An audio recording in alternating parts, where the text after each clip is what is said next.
Let's Chat About It is a thought-provoking podcast where your hosts Lenora Sneva and Max Brown engage in meaningful conversations with everyday individuals about the pivotal moments when they realized they were different. Tune in every Friday for fresh, inspiring videos that delve into personal narratives exploring the diverse journeys of self-discovery. From childhood revelations to adulthood epiphanies, each episode is a celebration of the diverse paths that shape our identities. This is more than just a podcast. It's a platform inviting you to connect with others through storytelling. All right, welcome back to Let's Chat About It. We are here with David Booker today. He is a friend of mine for a long, long time. Met back in college. And before we bring him in, let's talk about the question of the week. What is it, Max? All right, Lenore, I was thinking about this because I've learned that David is a lake. There's a Lakewood connection here. Stillicum. He went to Stillicum High School too. So okay. Yeah. So I have an affection for a specific kind of pastry that is made at a specific place in that vicinity. And so my question to you is, do you have like a favorite breakfast treat? That is my question for today. I think if I want a treat, I'm probably gonna want like a Danish with like a little, like a cheese Danish with a little apple in there. Do you have a spot? Do you have like a place that you're like? Starbucks. Oh, gosh, I know. It's not that exciting. It's true though. Do you get it with your pumpkin spice latte? No, I don't. No. I really like their cheese Danishes. I don't know why. Okay. Or if I'm at like a little bakery, there's a bakery near where I live, and they've got some. But also like a Puyallup Fair scone. Ooh. Like if there's, Fisher scones. Yeah. With some jam in there. That's also what I like. Are you the reason I ask is because we are big fans of House of Donuts. Yeah, that's what I was thinking. House of Donuts over in Lakewood. That's right. Yeah. What do you like there? Because everything's just big. Maple bars. We're a Maple Bar fan. I like their old fashions. Glazed old fashioned. Donut holes are pretty good. Their donut holes are really good. They're big. Yeah. Like that's like a donut hole. I like a donut hole because they're raised, not cake. Yeah, I like exactly. And I like them because then it doesn't feel like I'm eating a whole donut. Yeah, even though you end up eating 12 of them. You're like, I like that whole donut there. Yeah. So the other one that I would say I miss, and I might have to, because I don't know if we found a really good like pastry spot here yet. We finally found a decent donut place, but there's like none here. But Queen Amon at Left Bank, like Left Bank Pastries. If you are a Western Washington person listening to this, you've not been to Left Bank Pastry in Olympia, Washington. So good. Do yourself a favor and get there early enough to get a Queen Amon. Well, I don't know what that one is, but they have a Danish there that has blueberries on it. Oh, okay. The Queen Amon is like, it's like a sugared, buttery croissant thing. Yes. It's I have that one. It's a French thing. No one has them. They make them and they do them very well. And I like Left Bank because it's just minimalist. It's really clean. It's one of those things that it's an adult pastry thing. It's not super duper. The Queen Amon's pretty sugary, but it's not like that. It's not like that, like sweet thing. It's good. It's nice. It's good. So these are the things you need to be prepared for. Yeah. Well, I'm excited. I'm excited to hear about. I've heard a little bit about David, like usual. Yeah. I'm getting to know all of your friends along with everybody else. So I'm excited for this. All right, let's bring him in. Awesome. Sure. My name is David Booker. I am a student of the UW, student number 8923950. Hey, 8327116. Yes, indeed. Let's see. I've known Nora for years and years. And pleasure to meet Max. Let's see, I'm a father of 3 children, or as we were talking about earlier, kidults, and husband of 1 wife for 23 years now, and we've had 2 goats, 6 ducks, 2 rabbits, a partridge in a pear tree, and a dog. Let's see, I'm a builder by trade and a musician. I guess that's by trade as well. I kind of coined it as a carpenter during the week and a rock star on the weekends. Wow. Yeah, that's basically who I am. Awesome. All right. Yeah. So David, we follow up with a question about when you first knew you were different. Sure. Where were you at? How old were you? What was happening? Sure. Well, you know what's funny is because it's part of my my conversation, especially when it regards things of faith. So I'm a person of faith. Let's see, my grandmother was a strong believer in Jesus, and I remember I was probably about 6 years old, and for whatever reason, she sequestered my older cousin Tony, and myself. It was really surreal looking back because she was sitting down in her favorite chair with the vinyl on it because kids Right. couldn't touch it in the living room that kids were not allowed to be in. And she pulled us boys over and she said, "You two are very special, and God is going to use you for something very, very special. And I don't know what that is, but take it and run with it." And then we went outside, and it was matter of factly, right?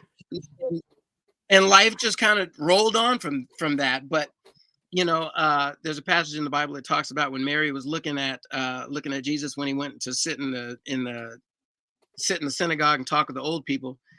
She was like, well, that's weird, but she didn't make mention of it. She just kind of kept it in the back of her mind, like, okay, yeah, this is something significant. Well, that was something significant to me. And I always kind of led my life with the expectation that something was on the horizon that I was going to be a part of. I still don't know if it is happened or if it is finished or if it is multiple things. I'm leaning toward multiple things that happened during the course of one's life. So yeah, I think that was the pivotal moment. And if I might, I think it showed up initially. I was in the 5th grade in Miss Milam's class. Miss Milam was a looker. Just letting you know, Max. But I may or may not have had that experience in 4th grade. Right. Absolutely. Sorry. Absolutely. Yep. But anyway, so I'm in her class, and you know how you had to play the recorder, right? The little brown recorder. Yep. God love every 5th grade teacher who had to go through that. Absolutely. Absolutely. But I was not going to have any of it. I couldn't play it. And I wasn't going to, pursue this false narrative that I would ever be able to play it. So she was like, "Well, just go ahead and practice." I was like, "But I'm going to be a singer." Oh, you already knew. I'm not going to play the recorder. Yeah, absolutely. I knew. Absolutely, I knew. But that was the first time that I spoke it, right? Right. The first time that I recognized it. Well, the first time I spoke it in front of somebody official, not in my family. Right. I first realized that I was going to be a singer like in the 2nd grade. I don't know why, but I remember being on the schoolyard, and I'm just, singing. What were you singing? And I don't know if somebody asked me or prompted me or whatever, but I just determined, no, I'm going to sing. I'm going to sing for a living. And then next thing you know, here we are. Do you remember what song you were singing on the playground, or like what song you like to sing usually? Like maybe someone heard you and they're like, "Oh, you know what? I don't, but I remember when it hit me that this could be a real thing. I was in the 7th grade. I was in the 7th grade, and I'm with my older brother and his 2 older people friends. And there's the Michael McDonald song, "I keep forgetting not to love you anymore." I'm tooling behind them, whatever, and I'm singing this song. I don't know the words, and I don't know the words this day. The words that I was singing, my brother's friend Bugsy had this big afro. Bugsy, that's his name. Bugsy, of course his name's Bugsy. Yeah, of course. He looks back at me and he was like, "Hey, you sound pretty good." I was like, Okay, well, look at that. all of my training is led to this moment. But yeah, that was the first outward recognition from someone, again, not inside my family. Again, little backstory. We were the stand-in Jackson 5, my brothers and myself. They didn't know that. The Jackson 5 didn't know that. But I mean, if we were ever to get the call, we would have been ready. Right. Of course, we would have been too short because there was only 3 of us. But we were ready. And in my own mind, I was Michael. I was little Michael. Of course. But because my older brother was bigger and stronger than me, he was Michael. And I That doesn't make sense. I'm sorry. Right. I was Jermaine by default, right? Oh, and I didn't even know how to play the bass, but we would do these little these little concerts in our living room to ourselves. So we were the Proxy Jackson 5, and we were also the Proxy Temptations. But yeah, that was like some fledgling singing opportunities that we first began to believe that hey, you got some talent, kid. How are you at washing dishes? I don't know. David, you mentioned that you don't know if there's more instances of what kind of that special purpose is in your life. Yeah. But you've also said you may have already had them. And I'm curious if you want to share a couple of the instances that you go, maybe that was it. Well, I look at the legacy of any person, right? The biological legacy that any of us will ever have are our children. And potentially, depending on how our children perform life, then we will be remembered through them, right? If they're jerks, then people are typically not going to look any further into their lives because, well, they're jerks, and I don't really want to know anything or participate in that legacy. But if we raise our children to be great people who have led awe-inspiring lives and just affected so many people positively, naturally the inclination is to look toward the backstory, and our children's backstory would be us, right? And I think we raised some great kids. My daughter's graduating this year. She's walking in May. She's at Connecticut College. And my youngest son has gone through the welding program here in Lakewood because he was smart enough to realize, it's like, I don't want to go to college. I don't want to, do the whole legacy, whatever the thing is. He wants to forge his own path, which is ironic because welding is part of the building. It's part of the building, commercial building, industrial complex, if you want to use that. But I say that, I potentially met my whatever, my agenda, if you will, because when I was in, I think I was in the 9th grade. Yeah, I was in the 9th grade. I have a lot of pivotal moments throughout my life where I can pinpoint and say this happened. I was in my at my home. We were here in Lakewood, and my mom and I are out on our deck. And for whatever reason, I don't know, if it was because there was a prompting in our conversation, but I looked to my mom and I said, I'm going to graduate high school. I'm going to go to college, graduate college. I'm going to have a singing career. I'm going to get married. I'm going to have 2 kids. Okay. And that was it. And, we kind of, kick rocks, and the, conversation went on where it went. But again, that was kind of embedded in the back of my mind, mostly because my mom reminded me, do you remember when you said ... So as I was recollecting, she said, you did exactly what you said that you were going to do, right? And it wasn't something that I believe that I determined for myself. I mean, potentially, but the Bible tells us in the book of Romans, it says the steps of a righteous man are ordered by God, right? So my intention is to live life right. Mm-hmm. I am not a perfect person by any stretch. Just ask my wife. But I try to love people where they are and as much as I can, right? I have this little saying every time I leave the stage, and it's not mine. I actually got it from Stevie Wonder, but not personally, not like I can call him Stevie, but I heard him say it once and I was like, oh, that's profound. And he was signing off. And so now I sign off with, take care of yourselves, take care of one another, go out and love somebody. And if you have enough space in your heart, go out and love everybody. Right. Oh, Peace, love, and soul, whatever. But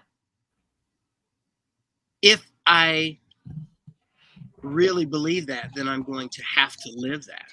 It's going to manifest in that way. It's a mantra that I've kind of created for myself in order to give to people. But you want to walk the talk. Yep. So I gotta try to do that. Hey, David, can we go back a little bit to, so I think what I heard you say was, so after you dub, you got a singing, you signed. Yep, absolutely. Official, yeah. Tell us a little bit more about what happened with that deal. So it's wild because we signed the contract and, we're touring all over the place and, in our own minds, we're the best group out there. I mean, wait a minute. Was this your group that you? Yeah, this is Second Nature. Second Nature. That's right. Yeah, this is Second Nature.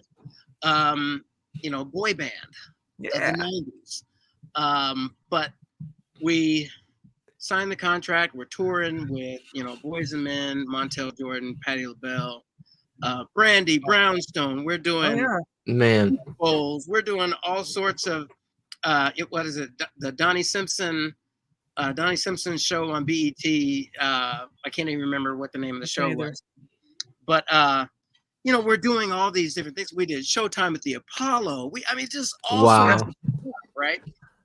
And in my mind, the trajectory that we're on is going to land us, anywhere in Stardomville, whatever that looks like.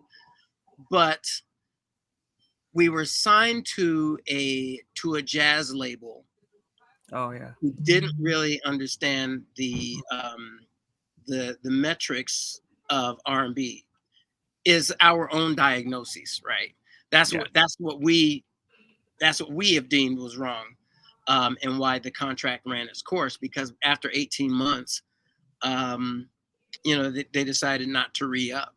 Got it. And again, things happen for a reason. It was very shortly after that, maybe a year, maybe within a year, that we learned that all the stuff happened at the executive level of the company, that there was this big shakeup, and ultimately we would have been left out in the cold. So things happen for a reason, and I believe. So when we were out on the road, I would always think of, again, with PR, I'm thinking of ways to get the band or the group in front of people, in front of the most people possible. So I'm thinking media. I'm thinking, how do we get the band in front of a lot of eyeballs? And I'm like, well, what if we go and help build something for Habitat for Humanity? Oh, okay. And, just, hands-on tangible things. These, local boys do good.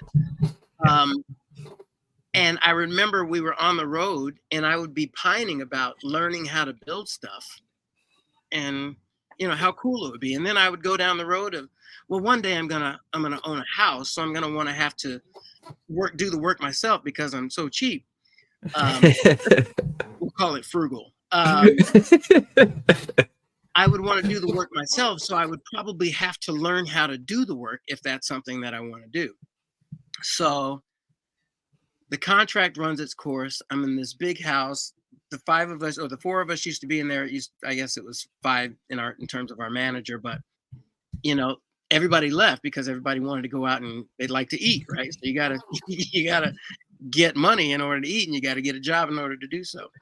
Anyway, so I'm in this house by myself, and one of my bandmates comes up and he says, "Hey, they're hiring down the road to do construction." And I was like, "Okay, I like to eat too. Why not?" So so I go down and I get hired on. And funny story, I get hired on, and my interview was, "Can you read a tape measure?" He pulled it out, and I read whatever the numbers were. He said, "You hired." Okay. He hired 6 other guys that he had working with him. It was just he and I. And I'm learning so much. And then I get to the place where I feel like, okay, I think I've kind of with what my learning is in terms of this level of construction. And so I call my mom and I'm like, wow, I'm really impressed with myself. I didn't know that I know how to do this and all this stuff. And she said, boy, don't you know that your family is a family of builders? Your uncles, Mm. cousins, Oh, your that's so funny. grandpa?" I was like, wow, okay, that's cool. Let's hear it for genetic pool. But anyway, out of the contract, if the contract hadn't have run its course, ultimately the band would have found itself at a detriment anyway.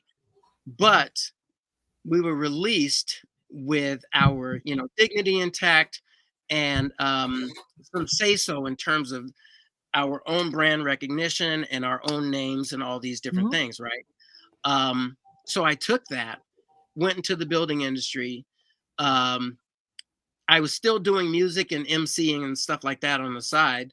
Ran into my old friend from high school, who then we began dating, who is now my wife. Mm. And we have these beautiful kids and our beautiful family in this beautiful community. And yeah, I wouldn't go back. I wouldn't go back. It was fun. And she just walked in. Hey, honey. I'm doing an interview with my friends, Lenora and Matt. But you want to say hi? No.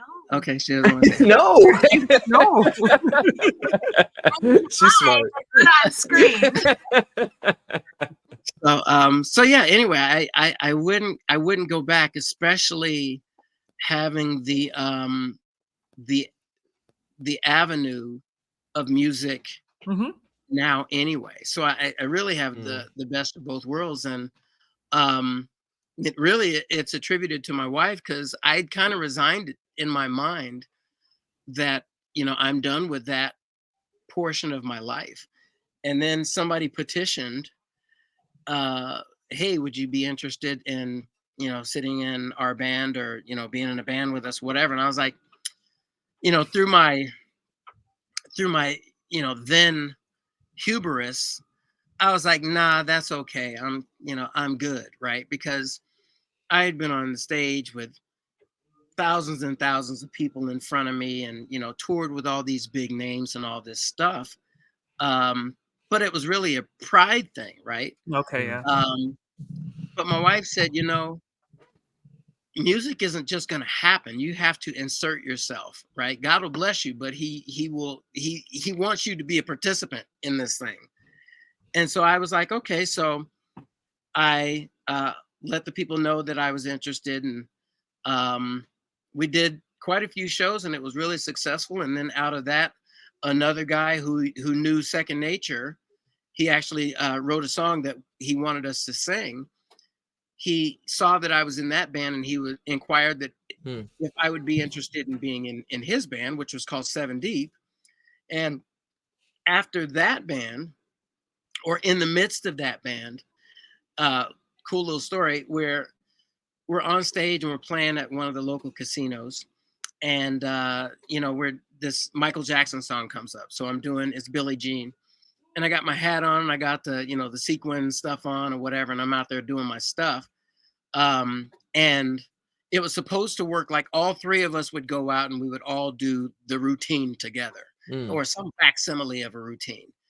But they thought that they were being funny, and they made it so that I go out by myself. So I'm out there and I'm in the You middle of the always street. wanted to be Michael. You always wanted to be little Michael. It just shows up and you're scared. And what the heck? Be careful of what you wish for. So I'm out there and there's a bunch of people, right? And I can see people, they're not dancing, they're really just looking. And this blue light comes down over me. And in my mind, there was this conversation. And the conversation said, this is going to be you down the road, right? It was non-specific. It wasn't like, in 2 years, this is going to happen, Right. But just that quickly, the light went away and the guys came out and they were kind of laughing, guffawing behind me like, ha, ha, ha, we did that to you. But I'm like, you guys, you don't know what just happened. And I never spoke to anybody about that, especially, those two persons. But very shortly after that, I would say within maybe a year and a half after that, that band disbanded. And my wife and I were like, okay, well, what happens next? And we kind of just prayed about it. And I was like, well, hey, how about if I ask the guys who were the band members if they would be my band members for chapter 5? Mm-hmm. And so we were like, okay, well, let's see what happens. Then there was a band barbecue or something, and we go to the barbecue. And, all of a sudden somebody calls me, hey, can you come back? We're going to have a quick band meeting. But it wasn't all of the band. It was just me and the 4 band members. And they said to me, hey, we were wondering if you would be interested in fronting our band. I was like, oh my goodness. Okay. Funny you should ask. Funny you should ask. So it was, it was from there. And I think that was about 13 years ago. Oh, wow. Yeah. Wow. So I have the best of both worlds. I can go out and build stuff, take it apart and build it right during the week. And then, on the weekends, then I go out and put on some sequins and dance around. And you're a cover band, right? Yeah. Cool. Yep. It's a cover band. But speaking of redefining, you see my lab back here behind me. I have recently been doing a lot of writing, and I have a lot of friends in the music industry, so I'm going to be putting out my my own material here. That's so cool. Very shortly. Yeah, so I'm excited. It's a new step. It's something that is brand new for me in that it's my own stuff. So there's a sense of vulnerability there that I'm not really used to. Doing the cover band thing, it's liberating because I didn't write the songs first, right? Meaning that I can't be beholden to singing the accurate lyrics, which is something that I've become quite an aficionado at. Like, I don't think that's the words, but he's dancing. He pulls it off. He's a great salesman. So yeah, go ahead. What's your favorite song to sing, like right now, currently? Like if you were to go this weekend out and sing. Oh man. I don't know. I think I love to sing all the tunes. Shoot, heck, I'm just happy to be able to get out there and do it. I'm trying to think of what might be the funnest. So the band does like Don't Stop Believing, and then like Journey? Yeah. Okay. What's the other biggie? I can never remember the names of the songs. Like Cool in the Gang or something, or no. It is it's still Journey, but in terms of crowd participation. So that slow song, the good one that. What is it? What is it? Oh my gosh, are you kidding me right now? Anyway, so what we do in chapter 5 is we try to mash up tunes that don't necessarily make sense together, go together or whatever. So we'll do Usher. We'll mash Usher up with Journey, and I'm having a dickens of a time trying to figure out the names of the things. Any way you want it. Faithfully. No. Both great songs. But I But didn't not realize. the- I'm young. But I didn't realize Journey had any other songs. So I right. thought they Well, were just a Journey one-hit ain't wonder. too, 'cause we just barely know who Journey is. I'm kidding. Anyway, it's one of my favorite songs in terms of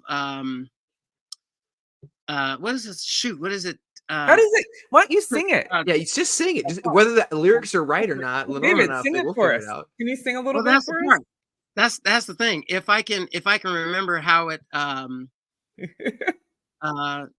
The tune. shoot, they have so many. Anyway, this is part of the crux of I'm of looking it up doing. right now because now I'm curious. Now you're curious. What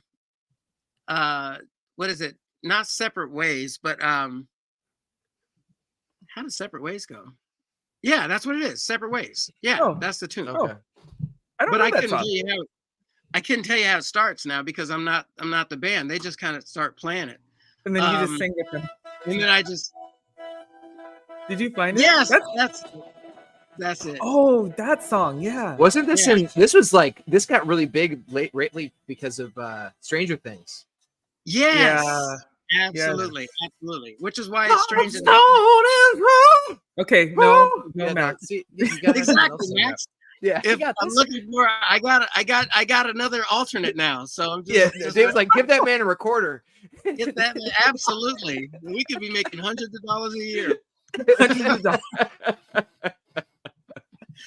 But that song, it's fun because you reach two different audiences in terms of genre, Right. and the spin that we put on it's just fun. It's fun. Is really incredibly high in terms of vocal range or whatever. And it's typically the song that we close out, I think, our first set or second set or something like that. But the crowd participation is bananas. And yeah, I mean, it's a cool tune. It's a cool tune. And I can't remember the Usher song either. It's the one where Is he talking about a girl? No. weird, because that's like every R&B song ever. Anyway, I can't. But yeah, it's cool to have those two apparently diametrically opposed genres to collide like that. So I feel like I it's kind of obligatory because we're 3 days away from the Super Bowl that Usher's performing at the halftime performance at. Oh, that's right. right. So Yeah. like, what are you hoping to hear? Oh wow. From Usher? You know what? I have been so focused on just every other thing in life that I completely forgot that the Super Bowl was this weekend. So my wife texted me yesterday. She was like, "So what are we doing? What are you doing for the Super Bowl? You watching, or you want to go down to the local? We have a little tap room here in Steilacoom, and Is that the one right on the corner, right before you get down to the water? yeah, Yes. Yep. I've Yep, been there. yep, yep, The yep, pool yep. tables. Yes. So yeah, we're gonna go and do that. But Usher's been doing a lot of songs in Vegas. So he's on the roster. Oh, he's residents. Oh yeah. Oh, So okay. he's been really, really active, though it might not seem like it because if Yeah. you don't have albums out, then you don't have people's ears necessarily. Yeah. But if you go to Vegas, he's really, really He's active. doing fine. That's cool. Yeah. And oddly enough, when my band, when Second Nature first came out, he was just a kid. And Mhm. so we were doing some of his songs. Oh yeah. Because, we're a brand new group and nobody really knows our material, so we can't just do our stuff exclusively because people are like, Exactly. "Oh yeah, you're good," but we don't Yeah. know these Play songs. some stuff we know. Yeah. Stuff we know. So we would do Usher, when he was 16 or whatever. I can't even remember the songs, but he has evolved so much since that time, and has matured in his music.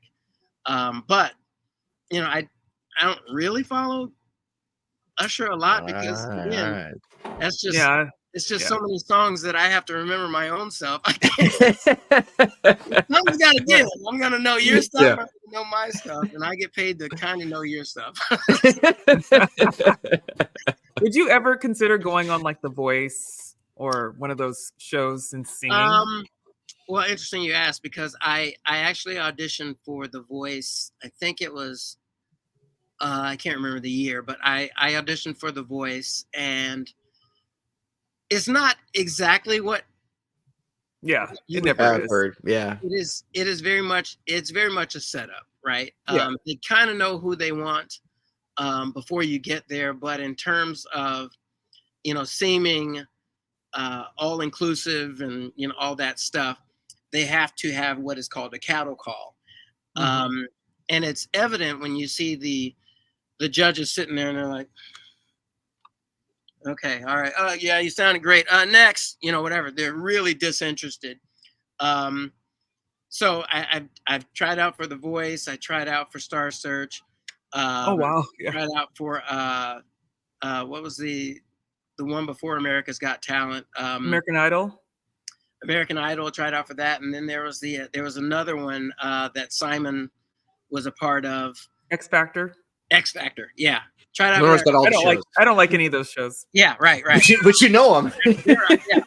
I only know them because I have to have copy to read about. But I mean, I placed, I moved along in the deal, but when you look at the different contracts that go along with that, they are, when you get to a certain level, you sign a contract with them that you can no longer do anything else with anybody else for a certain amount of time. Right. You're essentially signed because eyeballs have been placed on you. So you have this advertisement that has been free because, hey, I tried out for such and such and I got this far. So I'm credible. So, buy my album or download my music or whatever. But there are stipulations within contracts that suggested that you can't necessarily do that. And, I learned about that as I was doing like my third or fourth audition. Then I was like, it's really pointless. Unless you're literally tapped by someone else to say, hey, you're going to be doing this thing. You're going to make it pretty far because we like you. We've seen your stuff. We've been following you online, yada, yada. Chances of you getting on the show. I mean, all of these thousands and thousands of people who auditioned, it's highly unlikely that you would have, one or two people who are close to you who would make it. You know what I mean? And I'm not mad at that. I mean, it's a business, right? And you want to be sure, and you want to make sure that you have somebody who is credible, and then you want to have the person who is clearly a clown, and exactly. It's all entertainment, right? So. I feel like because I do watch these shows a lot. I don't watch X Factor or American Idol as much anymore. I like The Voice still. I kind of like The Voice still, but I don't know. Yeah. But I think one of the mistakes that artists make is they do songs that are really good when you're drunk and you're at a karaoke bar. Right. And they don't sound that great. Right. You know what I mean? Like, I think that's one mistake that artists make. Absolutely. And then I think another mistake that the Black artists make is that they do Whitney, or they do the very like stereotypical song that. And what you should do, in my opinion, is do the opposite. Like, take the country song and put an R&B twist on it. Absolutely. And sing that. Because that's where you stand out, right? Because exactly. You become your own person. Right. Yeah, that's really interesting. Maybe you should think about doing some sort of once this podcast gets big, Lenore is going to go ahead and take off and become a producer for something. Yeah. Yeah, you don't redesign her stuff. He's good. All right. Well, David, do you have any like we usually ask this question about if you could go back and talk to your younger self and give yourself some advice?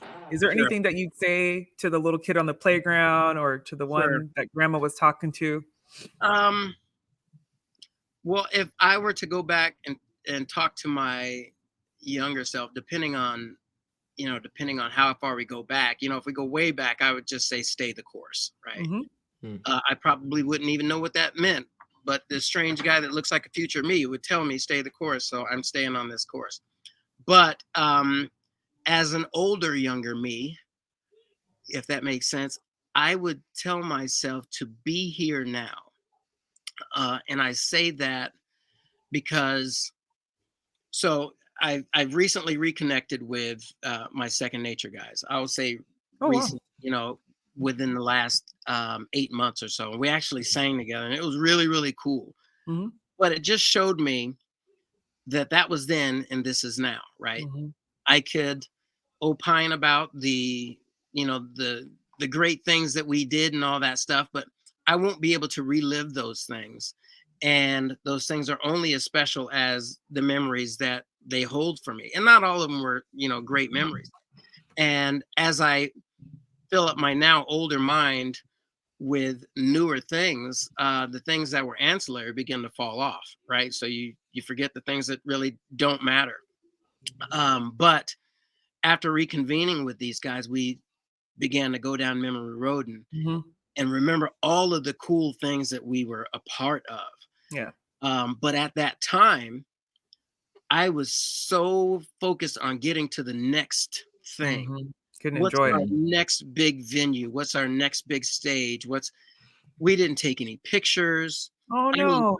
rubbing elbows with Deion Sanders and Emmett Smith, and like I said, Wanye and CeCe Pennison, and just all these different people who are, I mean, we were in Houston, and we were there with Jamie Foxx, and we had met Jamie when he was in Seattle. So anytime we were in town, we would catch up and we would hang out. So we're at his hotel. He's got clothes everywhere, and it's all, it's interesting when people think you're rich, they give you stuff, right? So he had all of these different free clothes and things, and that people have given him. We're just kind of talking about it and being goofy. We leave, we jump in a cab together, and we head out, and we go to the what is it? Hard Rock Cafe in Louisiana. That's where we were. It wasn't Houston, it was Louisiana. So we're hanging out and we're doing the things, but the only reason I remember that is because I was making it a point to have these, tactile experiences. I remember we're walking down the road in that same city, and there was a rainstorm that came out of nowhere, and we thought that like some rustling was happening behind us, but it was actually a rain squall that had come up and caught over us, and ran over us. But I remember that because that was associated with the time of us being there and hanging out with Jamie Foxx and all those different things, right? But there are so many more memories that I've forgotten, that when we began to walk down memory lane, I was like, oh Yeah. yeah, Yeah, it comes back. oh my goodness, I totally forgot about that. And so since then, I began to do a, I guess, autobiographical sort of, Yeah, write it down a little bit. journal or whatever, in hopes that, maybe someday do something with it. I don't know if That's my cool. kids think I'm famous enough, maybe I'll give it to them. Maybe I'll sign a copy. But One of these? Oh, that's yeah, not it's contract. No contract. Sorry, there wasn't a oh, contract. you won't be able to see it, but it'll be there. But it is, yeah, be here now, because, life moves so fast that if you don't, what did Ferris Bueller say? My life moves pretty fast. If you don't stop to smell the roses, you could might just miss it. So I try not to miss it. I try Yeah. to stick around and live in the moment. And even if it's a tough situation, I was sharing that with my kids not too long ago. They're like, yeah, Dad doesn't really get excited about vacations. He doesn't really get excited about this or that. And I'm like, well, there was a time when I was a younger man, and I really, really looked forward to this or that. And it would either fall through, or I would miss the moment because I'm looking forward to the next moment. Mhm. And so now I try to live in the moment, be here, be present. It doesn't always work because sometimes life happens and you got to think about what's coming. Right. But for the most part, I try to stay here and now, and that's what I would tell my younger self, to kind of hone in on that. I share that with anybody who's willing to listen today. All I hear right. you. I appreciate that word. I can connect with that. It's not an easy pill to swallow. So I Absolutely. appreciate. I will receive that. Right Me on. too. Right on. Right on. Absolutely. Especially with kids, you got to just Mhm. enjoy it. Oh my goodness. I Just can all of that. remember My daughter was 2 years old, and she was talking, but she was like, "I can't wait to be 4." And I'm like, Oh, "What are yeah. you talking about?" And then when she was 4, she was like, "I can't wait to be 14," right? On her 11th birthday, going into her 11th birthdays, we're sitting on her bed and, she's crying. I'm like, "Why are you crying?" She's like, Mm. "Because, it went so fast. I'm not ready to be, Oh, a preteen yet." And I was like, "Man, it's so fast. It happens so quickly." it So, does. yes, take pictures, hang out, build Yes, memories with your children, because they quickly become kidults. that's Yes. And right. All right, David. So thank you so much for Thank you. sticking around and talking to us and sharing. If you want to sing a little song as we exit, that'd be wonderful. good night, sweetheart. Well, it's time to go. All right, Well, we'll thank you take guys. it. It's been a pleasure. Thank you. Thank you. Yeah, Thank you. thank you so much, David. Good to Right see you on. again. You too. All right. Talk to you soon. Okay, bye. Bye. That was David. That was Uh, Booker. That was fun. Is this turning into a parenting podcast? I It kind of mean, is not funny. yeah, Really good advice, though. yeah, I just think we're getting people that are around the same age. We've got this yeah. little We got the demographic going. right, and I Yeah, think we're getting some good I'll take advice it. for parents. So I'll take it. I'm in that I phase. know. Like, it's kind of funny. He talks about take pictures. We have affectionately called. We have one of our kids who's a space cadet, and he is always off in left field. But he is also the kid who everywhere we go, Dad, can we take a picture? Dad, like Yeah, we're late everywhere because of him. because he But just wants to take but pictures. but he Yeah. also is like he is the most in the moment kid at the same time. So Right. I appreciate you sharing more and more of your friends with us, Lenora. I'm sure Yeah, our of listeners course. appreciate it as See well. what we got next week. Well, it was good. Absolutely. Yeah, it was good. We'll see y'all next week. Take it easy. All right, bye. The Let's Chat About It video podcast, produced and edited by Lenora Sneva, invites listeners to share their stories. To participate, email letschatnow1010@gmail. New episodes featuring people like you and me are released every Friday. Thank you for listening and being a part of a community who cares. Please follow us on Instagram, Facebook, YouTube, and Spotify. Thanks for listening!